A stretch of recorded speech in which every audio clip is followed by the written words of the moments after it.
What's up, everybody? Yo, yo, yo, yo, yo.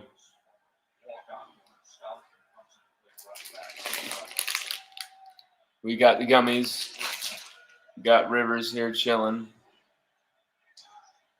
He's loving it. He's relaxing. Watching Auburn, LSU again.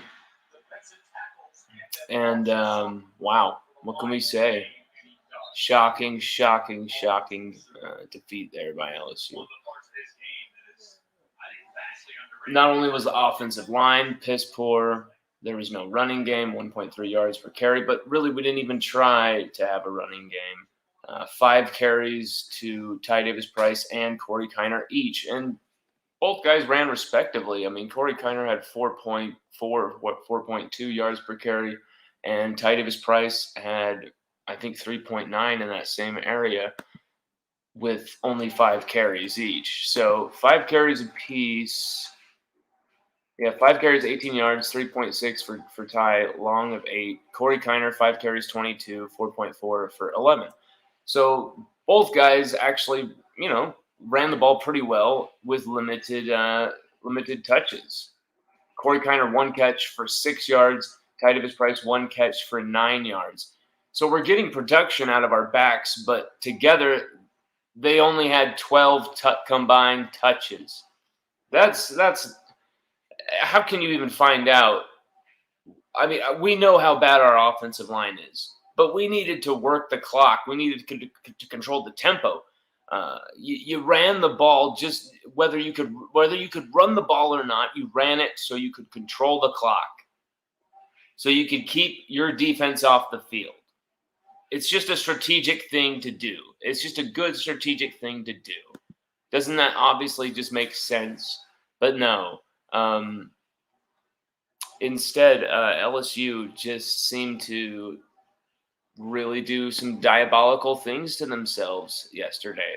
And I think it all begins with the head coach. It all begins with the head coach. The buck stops with Coach ORGERON. He runs the program. You absolutely, buck stops with Coach ORGERON. Yesterday, I was trying to. Sorry, I'm trying to send all these links, and now I've ruined my train of thought. Yesterday, I was trying to find every reason for why this team lost this game, and obviously the offensive play calling, the taking away of that tempo that we had on the first drive, the piss poor offensive line play, the horrible running game. Just the lack of running game, of course, not even going for it. The inability to run at the same time as well, making us one-dimensional. Just how many times we've ruined drives with nothing but 3 points, and how it would just chip away at our confidence a little bit, and it would be a win for Auburn's defense every time, who thought, oh my God, we're about to let LSU take this game over and put it into 2-score land and really finish this thing off. LSU should have been up 26-3 at the end of halftime. Okay? LSU should have been in the driver's seat. LSU should have been running this show. I don't know what happened. Still. I don't know why they became disinterested in actually winning the damn game. At some point, maybe it's time to take out some of those experienced guys who just let Max just get destroyed. I'm watching it right now. You got a lineup of Anthony Bradford at left tackle, Ed Ingram at left guard, Liam Shanahan at center, right guard is Chasen Hines, and at right tackle is Austin Deculus. LSU are in a great spot here. It's 15 minutes, second quarter's just begun. Okay, we're at the red zone, 1st and 10. We have the lead, 7-0. Ty Davis-Price goes in motion. Okay, Max gets the football. He's got 4 or 5 wide. Besh, Butte. Already I can see Butte's open for 5 or 6 yards right there to the right. Max doesn't see him, holds onto the ball. He gets hit right there. That one's on Max. I can see that right there. Or no, sorry, that because of the 11. Oh no, it is Butte.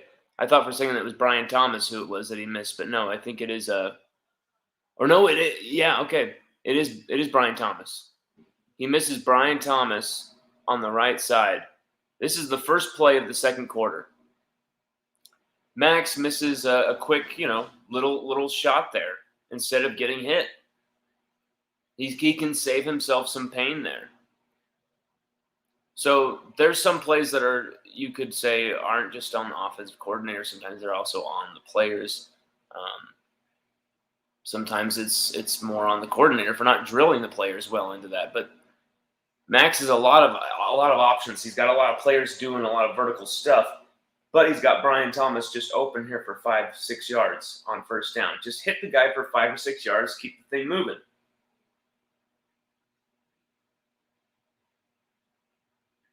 But, because of that offensive line, I think Max is conditioned to, oh my God, I don't have any time. And he's right. Because there's hits coming in from everywhere. On the next play, he almost throws a pick. He gets a little reckless here with the football, I'll say, on this drive. He escapes the pocket a little too quick. He could have hung in there for just a split second longer and made the throw, but he escapes, goes running for it. Almost throws a pick to Puckett. There's a nice shot of Brad and Jake and Nikki up there watching the game. Josh Williams comes in at running back. Okay, you got Besh in the slot. Neighbors, Butte, and I think Trey Palmer. Okay, this is a great play by Max. Escapes the pocket, takes it, tucks it, runs, turns a 3rd and 17 into a 4th and manageable, but at least saves the field goal. He makes up for the sack. And so it becomes a 10-0 game. So it's like, okay, all right. You don't want to see that, but okay, whatever. LSU had so many opportunities. Oh, that's just a great play by LSU's defense right there, all over that. When TJ Finley was in the game, LSU's defense were all over him. Didn't it feel like that? Didn't it feel like LSU's defense were just mammoths against TJ Finley? Like, just all over this dude. I wanted them to keep TJ in. I was like, okay, I think TJ Finley is not ready for this, and we are all over him right now. Our defensive guys were just desperate to get to him. It's the gamesmanship. It's the you transferred, you left us. We're gonna sack you. And you can see them going like crazy after TJ Finley.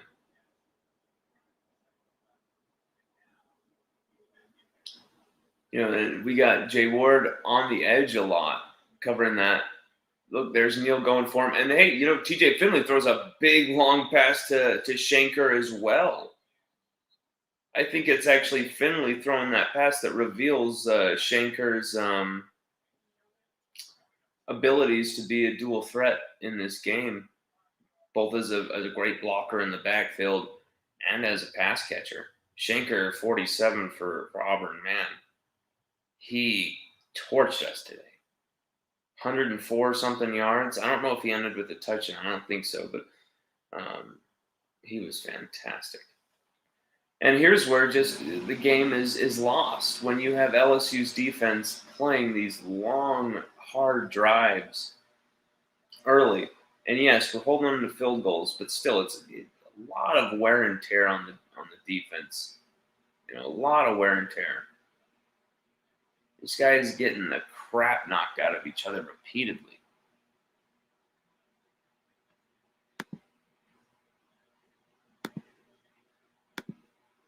I'm going to share this link real quick, everybody. I haven't even done that.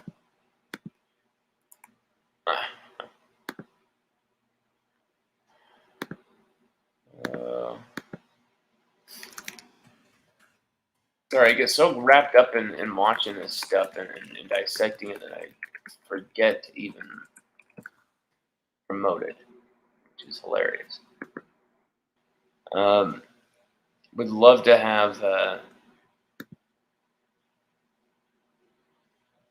There's TJ Finley. See, Ollie Gay. It felt like Ollie Gay was there every play tonight.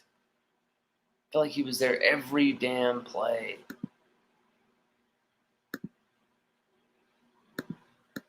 Ollie Gay had 7 pressures that we counted, and I think it was even more, but some of them were a little like on the half mark there. But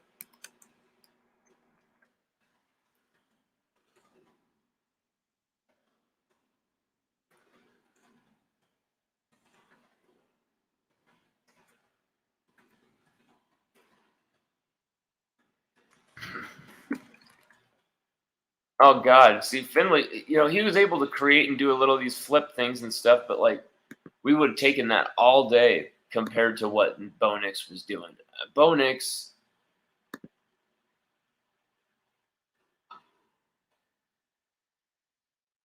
I don't know how he did that. I don't know how Bo Nix continuously did that. But actually, no, wait, I do. LSU's horrible play calling, horrible offensive line, which made it just this continuous, ball recycler that just gave Auburn the ball. Just kept giving Auburn the ball. Just kept giving Auburn the ball. I don't know how we kept giving them the ball that much. Why did we give this team that many opportunities to come back in this game? We should have, like, I'm watching this series right here where, like, our defensive guys like Damone Clark flying around, playing with pace, playing with violence. Ollie Gay's doing the same.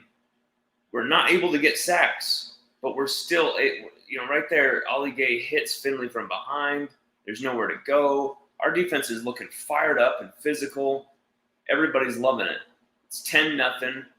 And right here is where you're expecting your offense to get the damn ball and make it 17-0. Right here, we're only on like the 55-yard line. Yeah, we're on the 42-yard line to start out. We're on the 42-yard line. We have great field position here. We're on our own 42-yard line, not their 42-yard line, but still. And guess what? I think we opened with a timeout.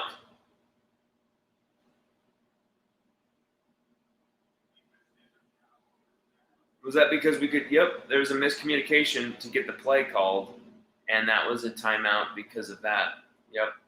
So once again, another timeout for no damn reason, all based on some type of miscommunication with Jake Peets or whatever. God's second favorite creation just commented saying, "What's happening at LSU right now?" What's happening at LSU right now? Says God's second favorite creation. You know what's happening right now?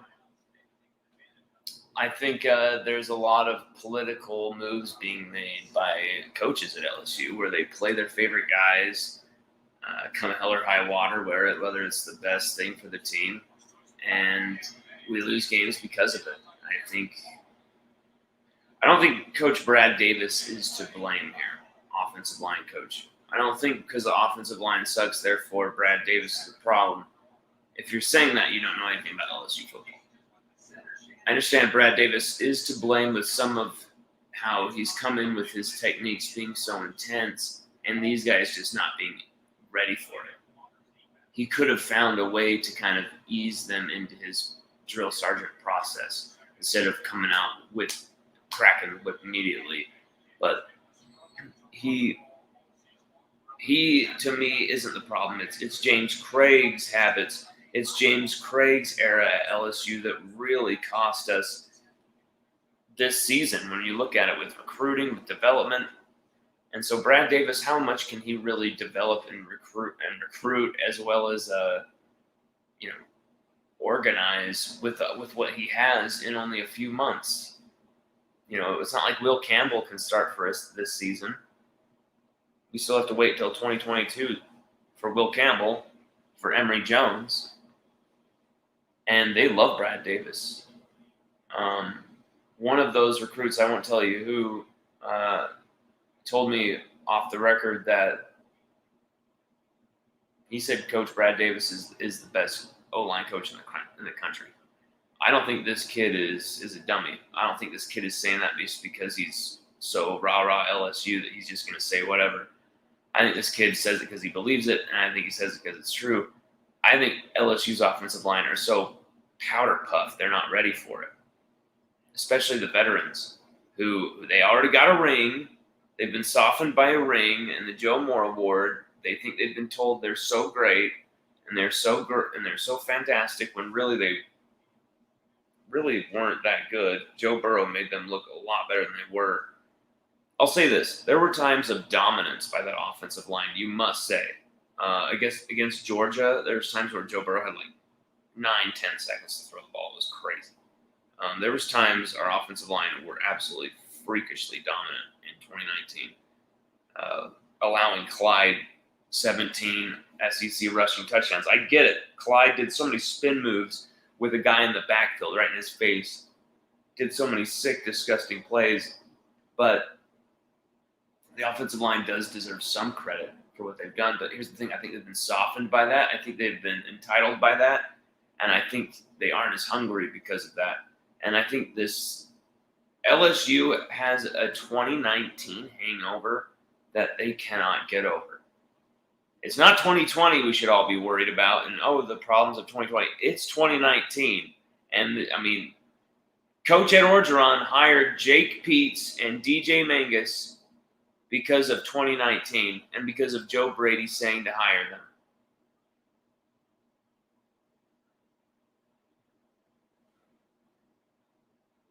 He said that. Coach Ed Orgeron said Derek Panamsky called Joe Brady. Not even Coach Ed Orgeron. Derek Panamsky called Joe Brady. And, of course, I think probably offered Joe Brady the job. Of course, Joe Brady probably said no. And then said, but you should try Jake Peetz and even bring back DJ, who was a part of the 2019 group, but wasn't a guy who was calling plays or anything like that. He was just an analyst. And there's a whole different thing. And another thing that people keep saying, the Joe Brady offense. Joe Brady had a vibe and had great motivational skills and did bring some play calling new stuff to the playbook for LSU. But do not be mistaken. Steve Ensminger called 80%, 85% of the plays in the 2019 season. That's something that Joe Brady's admitted himself. Do not be mistaken calling this the Joe Brady offense. And I think Coach Ed Orgeron himself has become just obsessed with this Joe Brady. So if Joe Brady said that Jake Peetz is the guy, I got to hire Jake Peetz because Joe Brady says he's the guy. And I think that's where the fault is with this team. And right now I'm watching us in a jumbo formation with 4 yards to go. We're not even on first. It's not even first or second and goal or anything like that. We already have to call a timeout. I think it is. Let's see here. It's just embarrassing. It just sickens me. This is LSU football. Okay, we're lined up in this huge formation. We got Cole Taylor on the right. We got a 6 formation right there with Cole Taylor. Trey Palmer out on the right. Why is Kayshon Boutte not in the play? I would see that happen. Kayshon Boutte would be taken off the field, and it's like, don't you understand that just merely having Kayshon Boutte on the field, it takes away half of the field? Teams have to put resources on stopping this guy. Don't you understand that merely having him on the field opens the field up for everybody else? So when you take him out and you're trying to succeed on a 4th and 1 on the red zone where they're obviously looking to stop you running the ball, why the hell would you take Kayshon Boutte out of the game? Trey Palmer? They're not worried about Trey Palmer out there on the right. They're not worried about Trey Palmer. They think Trey Palmer's going to catch 5 passes? Trey Palmer isn't catching anything. They're not worried about Trey Palmer out there. You put Kayshon Boutte out there. It's just stupid shit with this offense that just drives me crazy. And already they're calling a timeout, and and this is not on quarterback Max Johnson. He has no running game. He has no offensive line. His offensive coordinator doesn't know what the hell he's doing. He's slow with the play calls. He doesn't just give Max the keys to the car like he always does on the first drive. The first drive of every game for every football team, every football offense with a brain is always mapped out. Notice that LSU always come out the gates flying with their hair on fire. How come LSU can't do that more often throughout the game? You know why? Because the first drive is up to Max Johnson, and then the rest of the drives are up to Jake Peetz. That's why. Let Max Johnson and his instincts run this offense. They're not letting him run the ball enough. Right now, I'm seeing Kayshon Boutte being taken off the field again when we're having a second opportunity after the timeout to run the 4th and 1 again. I thought the first timeout was, yes, let's get Boutte and some other weapons in there. So they bring Jack Besh in.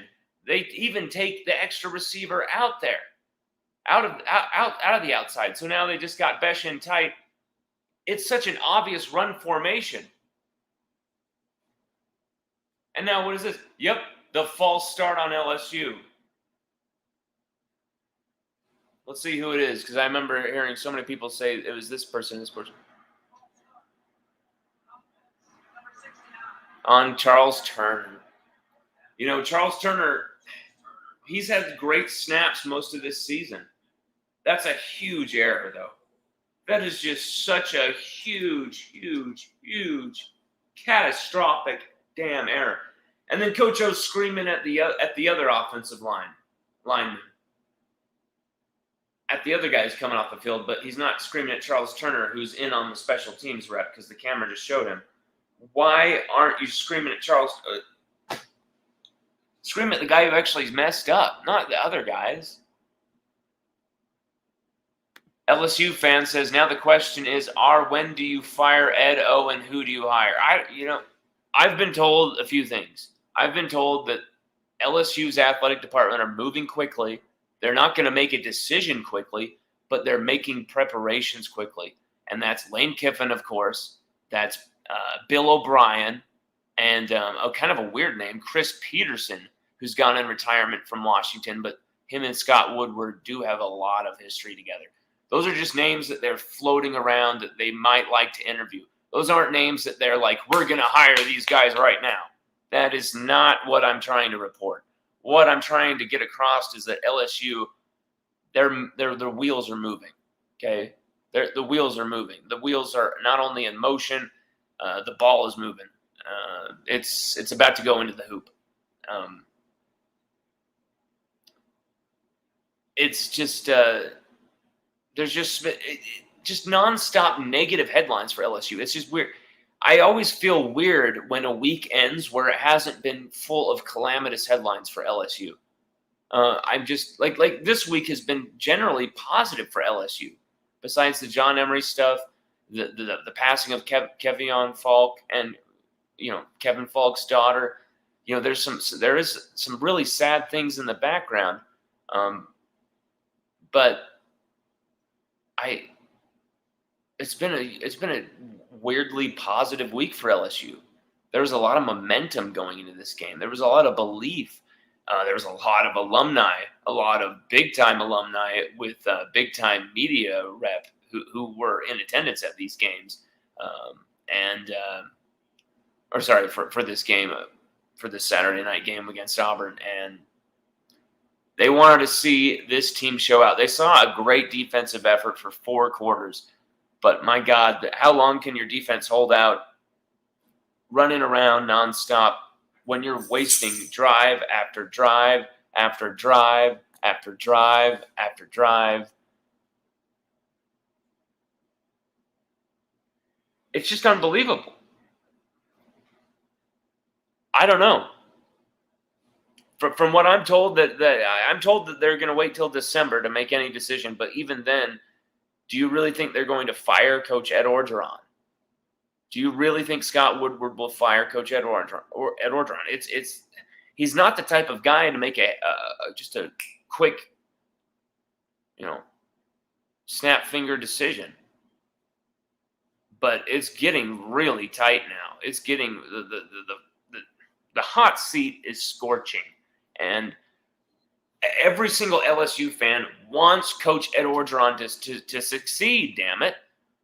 Every LSU fan with a soul wants Coach Ed Orgeron to succeed, but it's getting exhausting for me to defend him. I can't find excuses. When you hire Jake Peetz just based on Joe Brady's recommendation, I just can't accept that shit.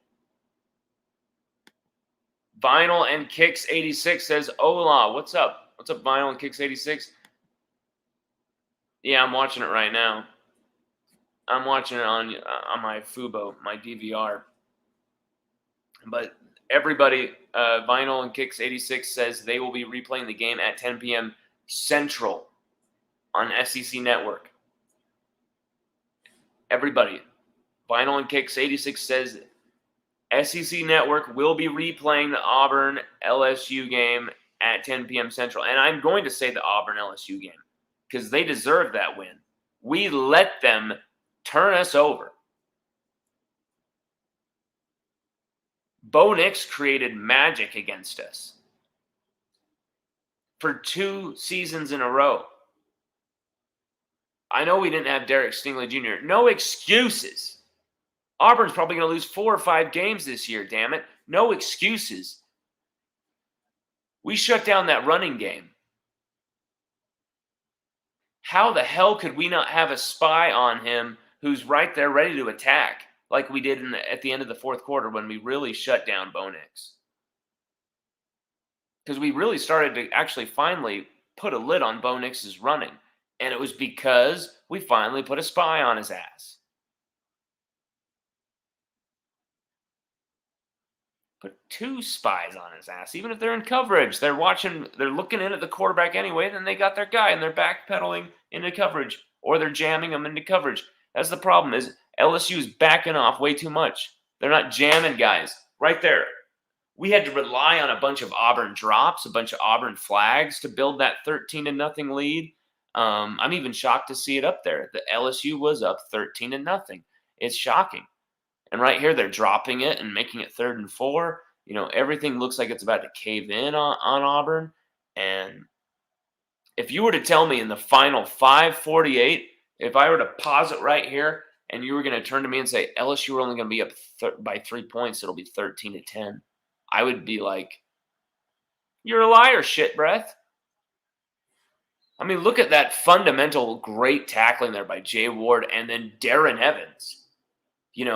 Choke, my friend Choke, you were talking shit on Darren Evans. I know he's not a perfect player right now or anything, but that Nicholls State dude, I believe it was Nicholls State, he's cleaning up in the tackles. He's looking great in the tackles. That was a nice tackle on the outside right there, cleaning up, backing up. Who did I say that was out there? Oh, yeah, Jay Ward. Here, they're going for it on 4th and 2 here. 4th and 2. I remember this play.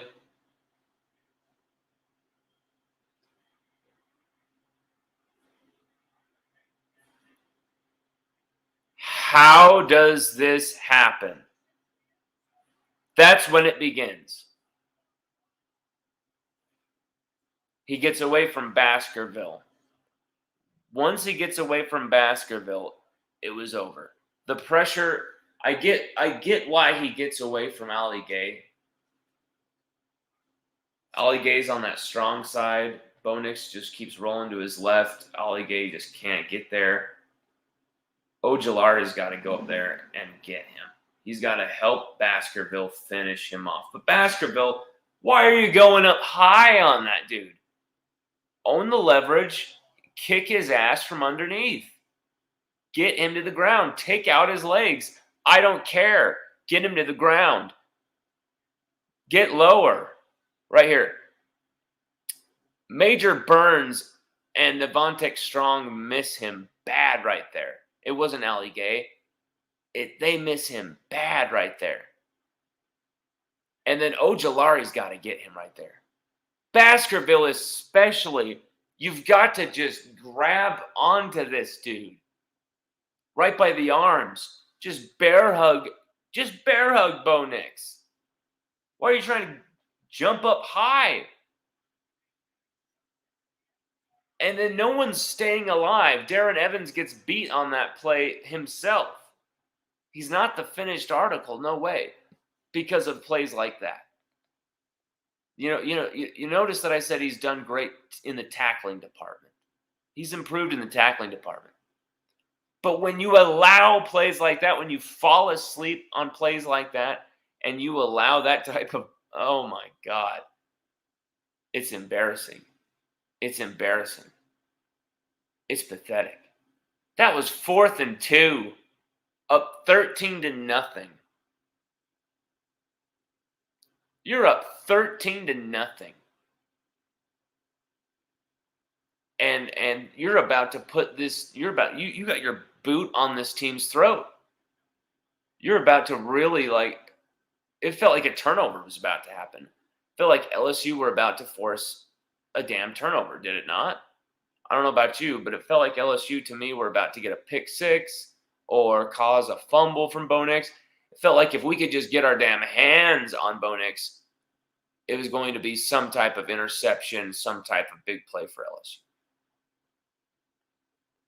But no.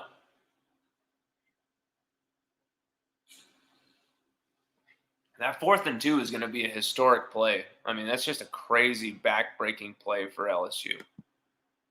Do you think they do it during or after the season, LSU fan says? What do you mean, fire Coach Ed Orgeron? I don't think Scott Woodward would ever do that during the season. No. Vinyl and Kicks 86 says the sports media gave Auburn no chance to win. Matt Moscona said Auburn was going to win, I believe. I think both the LSU sports guys, T-Bob and Jacob Hester, said that. Pretty much across the board. Auburn will get demolished by Elgin next week. 2019 signing class is practically non-existent. Fire Ed, LSU fan says,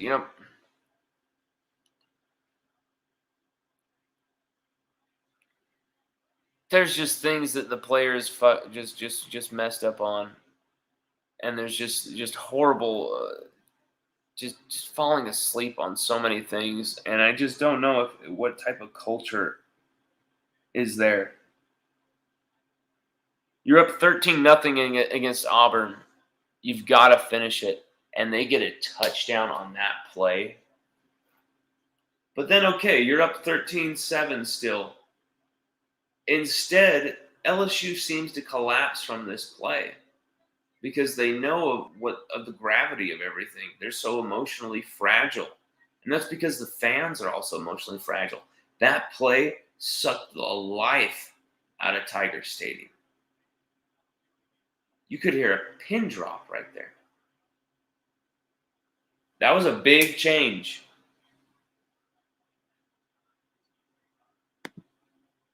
I agree. It seemed like the game was going to get ugly. AU after a 13-0 lead. Vinyl and Kicks 86 says, yep. Vinyl and Kicks 86, I agree. It seemed like the game was going to get ugly. Auburn after that 13-0 lead, yep. And then that huge hit right on the next kickoff by 32. He just smacks the shit out of Trey Palmer. Like, those are the things that just light up a sideline, give a sideline hope, and kind of take the swagger and momentum out of the team, the home team. kind of make the home team feel that home pressure when really there is never usually home pressure. Now there is, with LSU fans right on their backs, wondering why guys who have the NFL talent they have are playing so poorly, and it's because of the positions these coaches are putting them in. Durante Jones has called a great game for the last 2 games in a row. And you could say, of course, throw McNeese State and Central Michigan in there. But against Mississippi State and against Auburn, Durante Jones has been flawless, in my opinion. There's been a few things where the alignment was poor, where there wasn't a guy in the middle, but I think those are usual player mistakes on the field, and he's probably going nuts in the booth like, Damone, what are you doing? Get in the middle gap. And that's another thing. Just because they have a number 18 doesn't mean they play. Just because they wear number 7 doesn't mean they play. The best players play across the board. I don't care if they're a freshman, a sophomore, a super senior. They just came back from an injury. If they're 100%, if the doctors are clearing them to play, they've cleared through concussion protocols, all that type of stuff. They want to play. You play them. Here's a great play by Malik Neighbors. Man, I thought he was gone. I thought my prediction of him having a big touchdown and I think 70 yards, or no, I think I predicted him just to have 55 or 60 yards. I'm not sure. I'll have to look at that, but he looked like he was going to break that, man. Max Johnson, 13 for 18, 235 and a touchdown at this point. Why is this offense already moving so slowly? And then whistles again. Timeout. I mean, it's an Auburn timeout. Okay, but why? Why don't you just quickly call the timeout? It was probably a substitution we could have caught them in the middle of. Get them with 12 men on the field. Just quickly snap it. I'm so sick of LSU not running tempo. I'm so sick of it. That first drive from these Tigers was just smacking them in the face, kicking absolute ass. We could have called anything and it would have worked. We absolutely had them. But when you sit there and you dawdle and you dawdle and you dawdle, they can pick at our deficiencies. And we can actually run the ball in the tempo too. We can actually run the football too, believe it or not. I've seen it. In these tempo offenses, we can actually run the football. But we don't run it. We slow it down like this. And of course, 1st and 10, 13 to 7, 3:52. If LSU had gone up 20-7 right now, it would have been big time. Poor throw by Max, but really a bad play call. He's really given nothing. All these long developing routes with two short routes, but they're both going like this. Extremely wide and not really vertical at all. It gives Max like this much of a window to throw at. It gives him this slim of a margin for error. Why don't you call some guys coming inside cross and he can literally just pitch and catch to him? Why don't you make the game easier for Max Johnson? He makes the game more difficult for a guy who this is just over his 7th or 8th start. And he's set up record-breaking numbers, Max Johnson. The quarterback is not at fault here.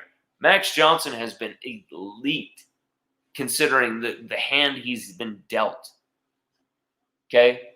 I'm just telling you all that. Look at the offensive line this guy has. It's embarrassing what he's playing behind. And the receivers dropping passes at times. He's made some overthrows. He's made some poor plays. But some of this is just...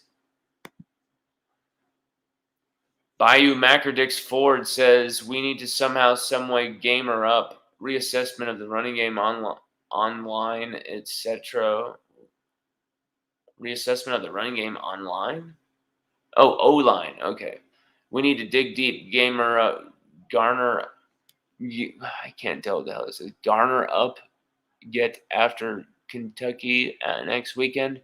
Need results, no excuses, no haps. We need this. Win at Kentucky. Need to be physical. Shaper, improved running game. Kentucky has decent athletes. Go Tigers, Elons. Bayou, Macardix, Ford. Oh, I know who this is. This is Robichow. What's up, Robichow? In all fairness to the coaches, okay, wait. John Delane. Is that? Am I saying it right? John Delane. Delane. In all fairness to the coaches, Max doesn't have the strongest arm. Neither did Joe Burrow. But there's so many damn play calls that are so easy to call with these skill position greats that would make things so much easier for him, just like Joe Brady and Steve Ensminger were able to find with Joe Burrow. Crossing routes, slants, quick little hitches, screens, jet sweeps. And that just gets it going. And then you can open up the deep shots. Max can hit the deep shots. You're telling me Max doesn't have the strongest arm when you saw that sick-ass throw to the corner of the end zone, putting it where only Butte could get that, right in his breadbasket, just dropping right. Are you kidding me? Max Johnson has put up outrageous numbers with no running game, no offensive line whatsoever, and an offensive coordinator who has no fucking clue what he's doing. Max Johnson is not the problem here.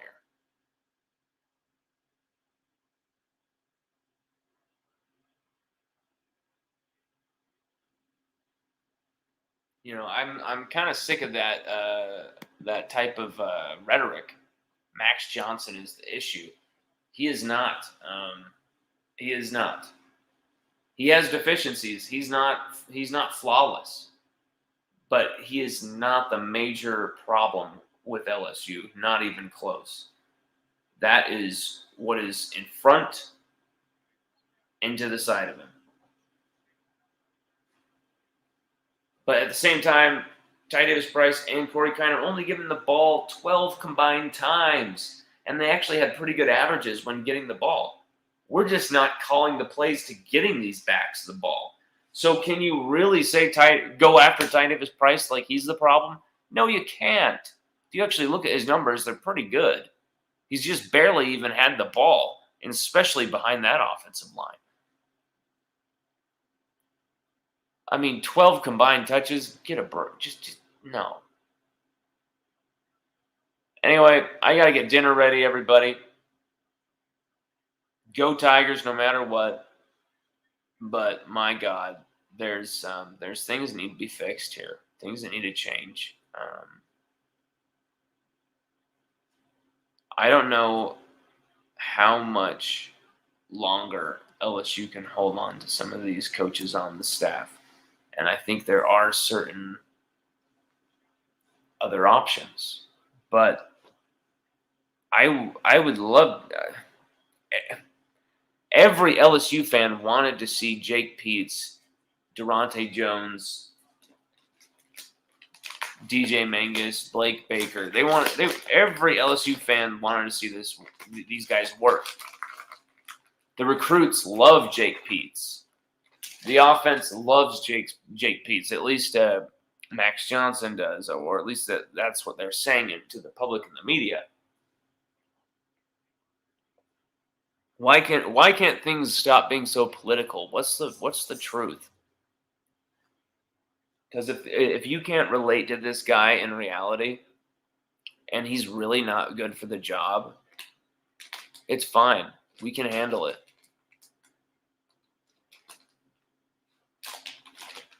Just tell us that in the media, and we can make that known. Very weird vibes. I'm just getting weird vibes around LSU, guys, gals, and everybody. I'm just getting weird vibes.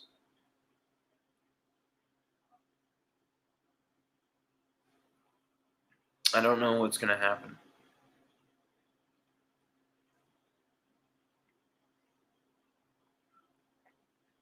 I have no clue whether Scott Woodward. Here's the thing. Either Coach Ed Orgeron. Okay. Either you wait until this staff can fulfill the 2022 season. You give them the 2022 season that they've recruited until December 2022 to make your decision on Coach O and his staff, or you cut the cord now. You either cut the cord now, or you give them until December of 2022. For me, those are the choices, because I feel like having offensive line pieces like Will Campbell and Emory Jones, even as freshmen, and then you got a sophomore, Garrett Dellinger, who would hopefully be healthy. I think that those are some stronger options now. I think now you're talking some good cornerstone pieces that we can build off of. But once again, it sucks bad that LSU has so many upper-class offensive linemen who are just playing like trash. And now there's a lot of talk of offensive linemen talking about transferring from LSU. There's a lot of upperclassmen at LSU in the offensive lineman room who want to transfer. So it's looking interesting, especially because it just seems like there's just so many negative headlines around LSU all the time from the media at the time. So then when a week, like I said, like last week, it just felt so great that there was no negative headlines. It was all positive. But now, after we let Bo Nix do that,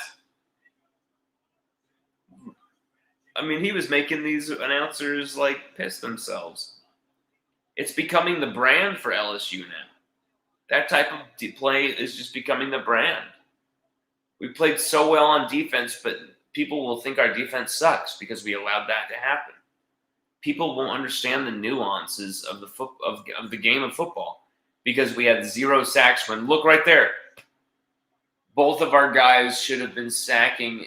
It was Ali Gay and Mason Smith, and they ran into each other against Bo Nix. I don't know how it happened. I feel bad for our players because I don't think this is not on our players. This is on our staff.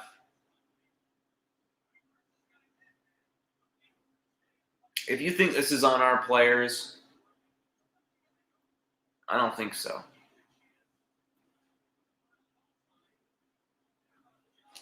Yes, not sacking Bo Nix is on our players. And that kept Auburn in the game. But us not sacking Bo Nix did not win them the game. Our ineffectiveness to kill off the game in this first half when we're up 13-0 on offense is what killed us this game.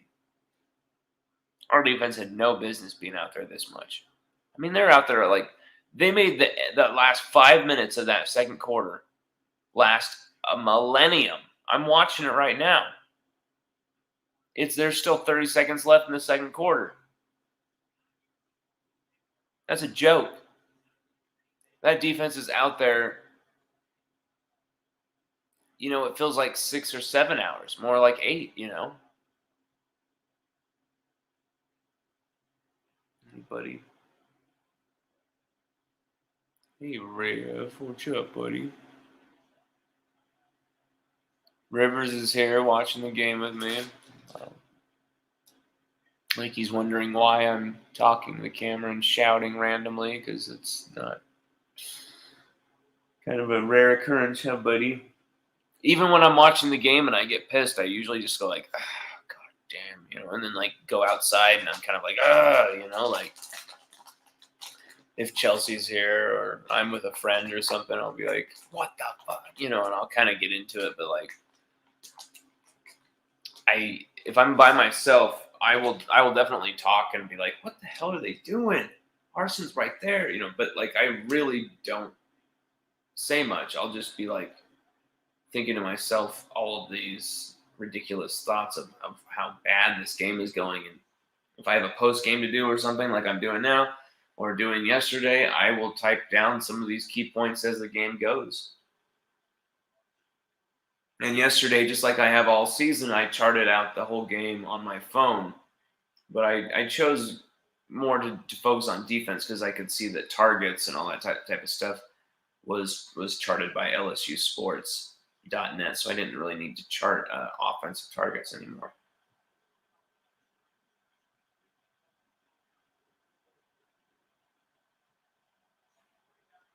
This field goal was so psychologically key for Auburn. But then here's what I love about LSU coming out of the half. LSU comes out of the half with a very long drive. But then we stall. I mean, it's a very effective drive right out of half.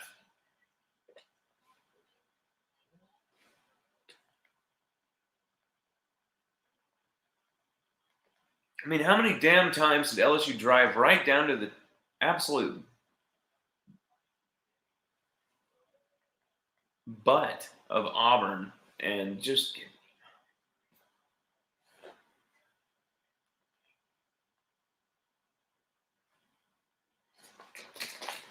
I just can't believe it.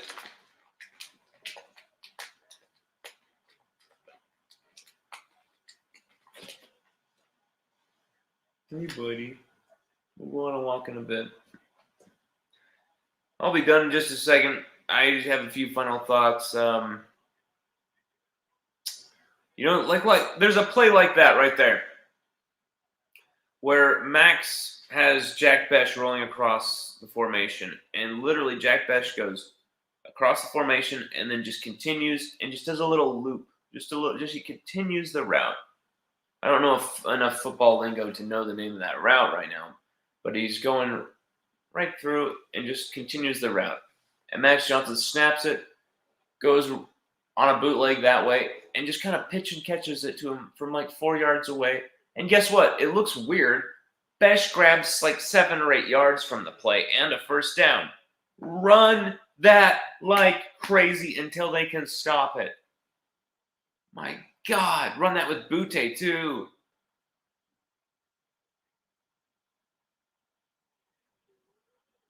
It's like that play happened and they just were like, okay, we'll never run that again. That worked. Let's never run that again.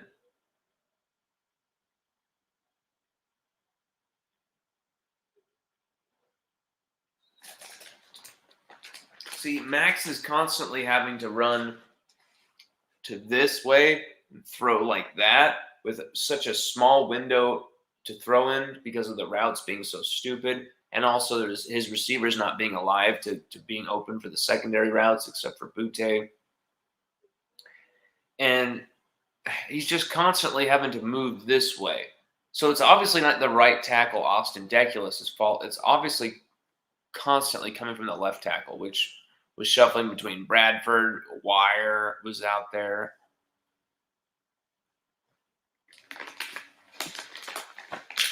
See, that play right there is an absolute joke. Go to the third quarter with 14 minutes. With 14 minutes and 9 seconds. Go to the play with 14 minutes and 9 seconds in the third quarter, where you literally see Ty Davis-Price get the football, and already Liam Shanahan is on the ground.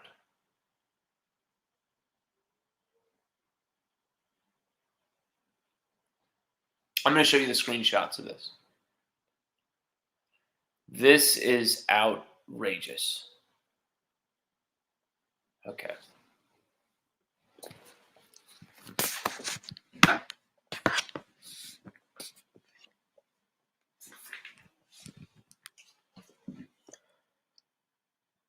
Okay. Let me try and obscure this a bit. See that? See that?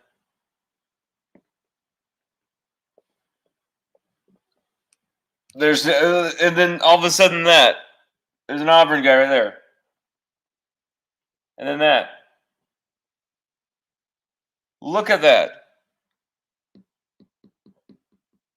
I mean, what is going on?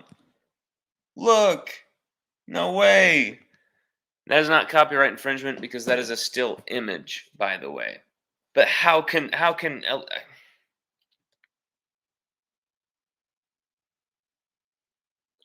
didn't know I was going to be. I mean, when we turn on an LSU game, we're wanting to watch a football game. I didn't know I was going to be watching a horror movie. Okay. My God. Everybody, I gotta go get dinner ready. Love having you all in here. I mean, let's see some of these comments though, real quick. You're making a lot of good points, brother. I was so hoping Farrell, others along D line would have got more shots. Pop Nicks more or less. I know that's the thing that pisses me off. No contact. I mean, we had probably about 5 or 6 quarterback hits. But that doesn't really mean anything. I don't know how we couldn't get Nicks in some type of bear hug and just gang sack him. Just, however, by any means. By any means. I don't know. Next time, we're hoping to have a few guests join us as well for some LSU Odyssey talk because there's going to be some very interesting things going on this week. Believe me, LSUODYSSEY.com, we're moving into the interzone, baby. Get ready and buckle up because it's going to get wild. LSU's fortunes may be down, but that doesn't, hard times do not last. Or no. Tough times do not last. Tough people do. Everyone, good night. Good luck. Do not fret. Do not fear. But at the same time, something must be done about the direction LSU is heading in. Something must be done. Something must be done to stop this. Something must be done to stop this calamity. How has LSU just given Auburn a game like this? How? How has LSU just dropped to this low of a point where our offensive line is getting absolutely pushed around by UCLA? And then we're flexing against Central Michigan only to get our, absolute ass snaked by Auburn when we have all these alumni and recruits on the campus right there in the stadium, and we let that happen. We let Bo Nix do that. We let Bo Nix pull our pants down and spank us in the ass like we're doing cocaine with Freddie Mercury at a party of Elton John's in 1974. What the hell is going on? LSU are dysfunctional as hell. It needs to stop. Now. Now. Now. Is it over? Now. Now. Oh, it didn't end yet? Okay.